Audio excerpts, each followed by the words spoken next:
Hello, my name is Victoria Graves, and I recently did an interview with Miss Kathy Smith at Second Harvest Food Bank in Gray, Tennessee.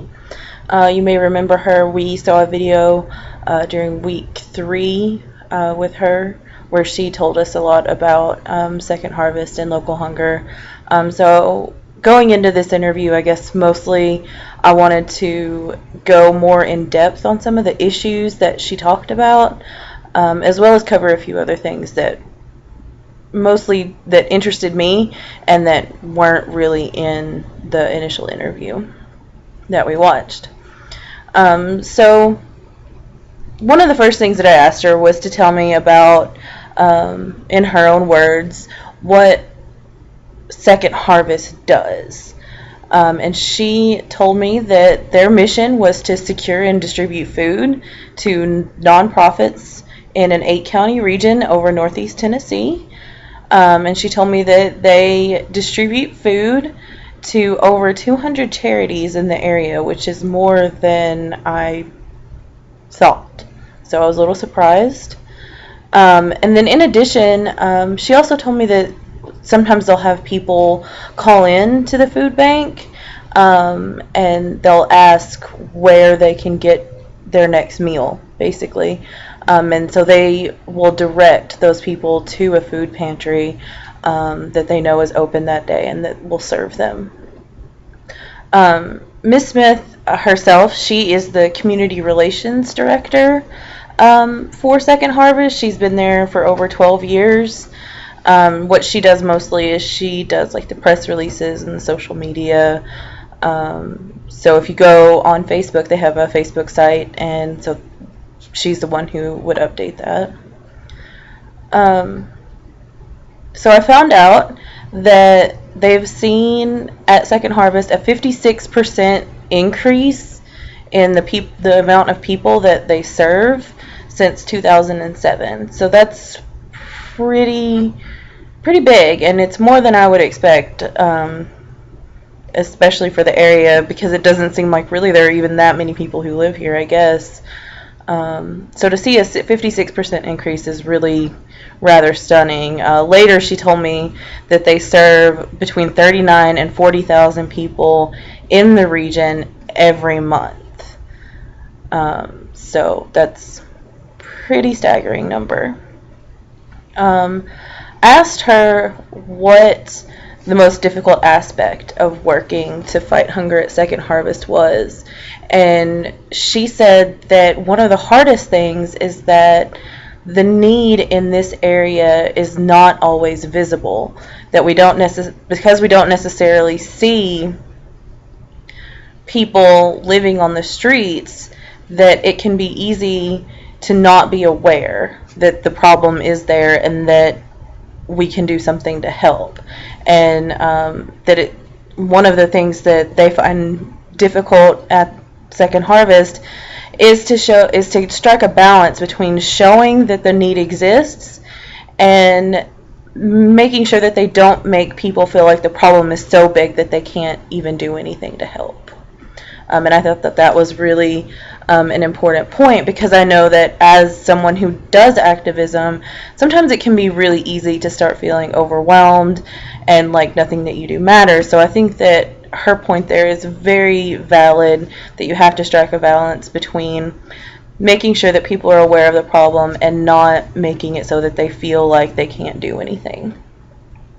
One of the things, however, that the lack of visibility in the area does help, she said, is that the stigma attached to poverty and needing to use a food bank can be lessened because there are more discreet ways of finding help, especially with like the mobile food pantry that may be parked, for instance, in front of your church.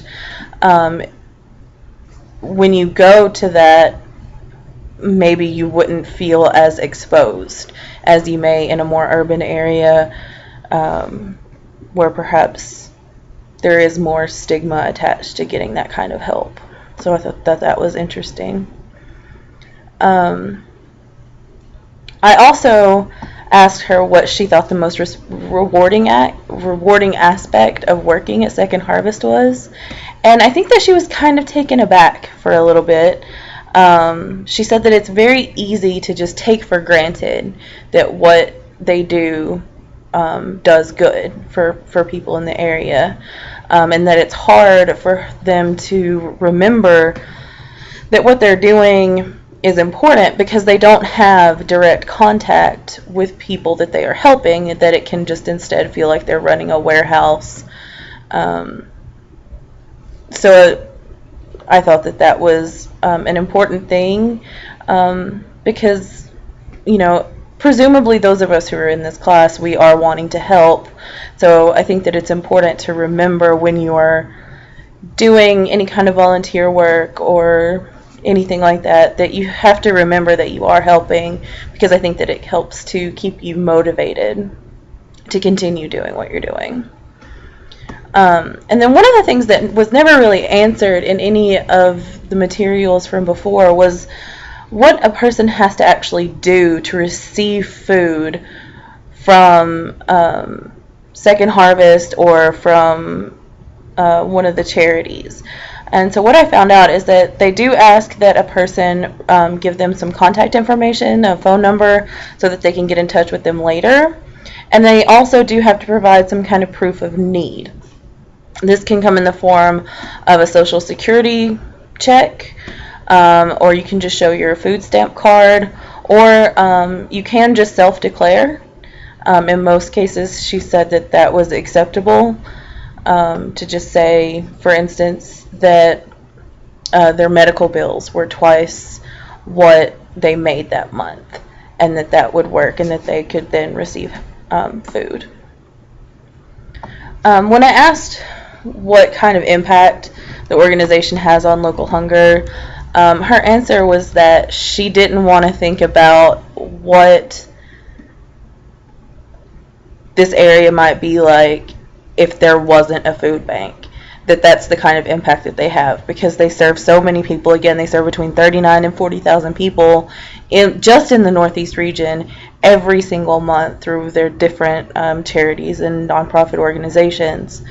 So they really are a link between the food industry and the charities. So that is an important link, and without Second Harvest, that food may not be there at those charities to help the people that need it. I also wanted to find out if there were any kind of governmental policies that Second Harvest or its umbrella organization Feeding America were involved in. And she said that mostly they advocate for SNAP funding from the government. And one of the things that they're planning to do to raise awareness over the next month or so, I think she said in September, is they're going to do a food stamp challenge nationally and challenge people to live on $4.50 of food per day, because that's the reality of living on food stamps.